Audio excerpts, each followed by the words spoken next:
صباح الخير او مساء الخير على حسب وقت ما بتشوفوني. كل سنة وانتم طيبين. النهاردة هنعمل حاجة بقى كده عظمة. النهاردة هنعمل الفراخ المشوية والرز الكبسة الملون والبتنجان المخلل زي ما انتم شايفين كده، طبق يفتح النفس. وكمان هنعمل الملوخية، والطبق الرئيسي هيكون طاجن اللحمة بالبصل والطماطم. يلا بينا نشوف الحاجة العظمة دي عملناها ازاي. اول حاجة انا جبت المادة الدهنية بتاعتي وابتدت تقدح كويس جدا، وابتديت ان انا اضيف اللحمة زي ما انتم شايفين كده للمادة الدهنية واحمرها كويس جدا. بصوا بقى السمك والقطعية نفسها بيبقى فيها نسبة من الدهن، بيدي طعم حلو قوي. زي ما انتم شايفين حمرتها كويس جدا. بصوا بقى على الجنبين.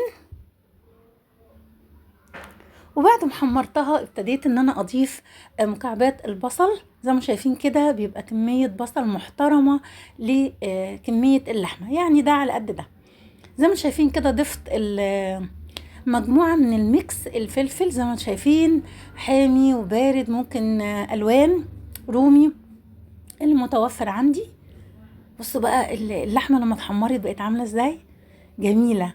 ابتديت بقى احط التوابل بتاعتي، فلفل اسمر وبهارات. لو عندي حبهان مطحون هيبقى افضل من ان انا احطه سليم، طبعا دي حاجه براحتنا. انا طحنته حطيت رشه كده، وبرده بلح جوز الطيب لو انت عايزه، ده اختياري. زي ما شايفين كده، ومكعبات الطماطم برضو قطع صغيره. لو عندي صلصه بيوريه، لو عندي ممكن الطماطم مبشوره، انا برضو ضفت طماطم مبشوره زي ما انتم شايفين كده. وكله هقلبه مع بعض كده يبقى ميكس كده ويتجانس مع بعض. وهكون محضره الميه السخنه بتاعتي وهضيفها عشان اللحمه تستوي. هنا بقى حيقته كويس جدا بالملح زي ما انتم شايفين كده. بصوا بقى الالوانات خطيره ازاي. والميه السخنه بتبقى شويه بشويه. هغطيه بقى واسيبه يستوي عشان بعد كده احطه في الفرن. هنا الفراخ مغسولة كويس جدا ومنقوعة من بالليل في الملح والبهارات والفلفل الأسمر. وابتديت أحط المادة الدهنية وأحمرها كويس جدا. بعد كده ضفت فصين توم، جنزبيل، بصل بودر، توم بودر، زي ما انتم شايفين كده، بابريكا، فلفل أسمر وبهارات. وابتديت أضيف بقية البصل. هنا معلقة صويا صوص، معلقة دبس الرمان، زي ما انتم شايفين كده. ولو عندي بهارات فراخ نحط معلقة. بصوا زي ما شايفين كده انا مسكت كله على بعضه، بخليه يتقلب مع بعضه كده. وبشرت هنا بشرة قشر برتقان وقشرة ليمون ونص ليمونة انا عصرتها على الفراخ، بتدي ريحة حلوة قوي هي وقشر البرتقان. زي ما انتم شايفين كده ابتديت احط المية السخنة عشان تسوي الفراخ. وهنا معلقة صلصة بيوري. هنا بقى هسويه على الجنبين زي ما انتم شايفين كده. وانا حطيت معلقتين خل على فكرة يا جماعة. بصوا بقى، وهنا قرن فلفل سبايسي كده بيدي طعم خطير للتتبيلة.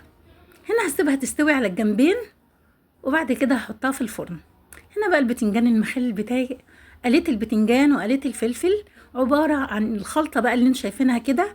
توم مفري بالفلفل الحامي، وهريسة شطة بودر وكمون كزبرة وخل وليمون. زي ما انتم شايفين كده خللت البتنجان وجبت الطماطم خرطتها زي ما انتم شايفين كده وتبلتها. وجبت البصل برضو حطيته في بقية التتبيلة زي ما انتم شايفين. وبعد كده زوقت بيه الطبق عشان طعم البصل يبقى في منتهى الجمال كده، ما يبقاش طعمه مش حلو. هنا رشيت رشة البقدونس، ولو عندي جزر مبشور مفيش مشاكل. بصوا بقى الطبق بيتكلم عن نفسه. ورشيت فوق الوش كزبرة والخل وبقية الليمون وبقية الدقة. هنا بقى خلاص كده الطاجن استوى، وهبتدي ان انا احطه في قلب الطاجن بتاعي في قلب الفرن. لو عايزه ازود خضار مفيش مشاكل. هنا الفراخ برضو استوت وهحطها في الفرن. هنا بقى بديل الرز البسمتي لانه فعلا غالي. انا جبت لسان العصفور وابتديت ان انا احمره، وحطيت بصلايه بسيطه مبشوره، وبرضو قلبتها كويس مع لسان العصفور.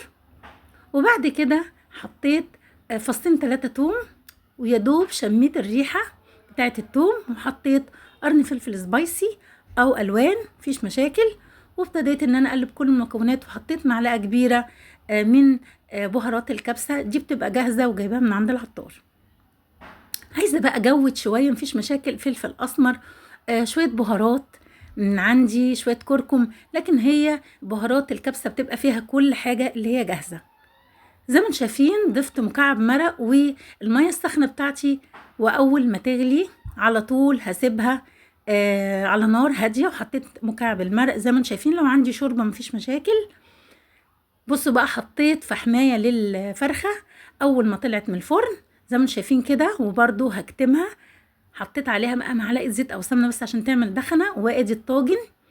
ادي بقى الشوربه بتاعتي للملوخيه، حطيت عليها شويه فلفل اسمر، مكعب مرق، شويه سكر، والملح بتاعي كويس مظبوط. ابتديت احط الملوخيه وتومه نيه طبعا، وابتديت ان انا اجيب التوم زي ما انتم شايفين كده قرب يستوي. حطيت شويه كزبره، واول ما التوم استوى هطشه على الملوخيه. هنا لما لسان العصفور او الرز البسمتي بتاعي استوى، جبت طعام لون طعام صحي، وحطيت حاجه بسيطه بس كده على معلقتين ميه، وقلبته فيه عشان يبقى ملون.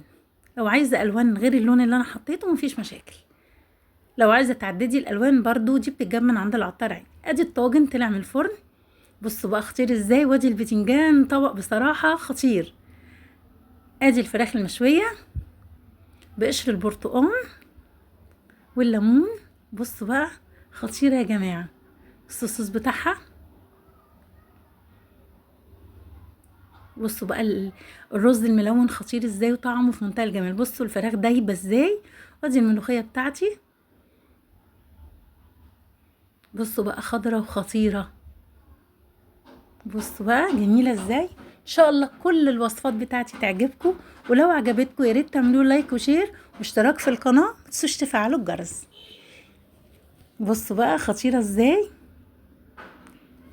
ايه رايكم بقى؟ بصوا بتهيألي طبق البتنجان ده لوحده خطير.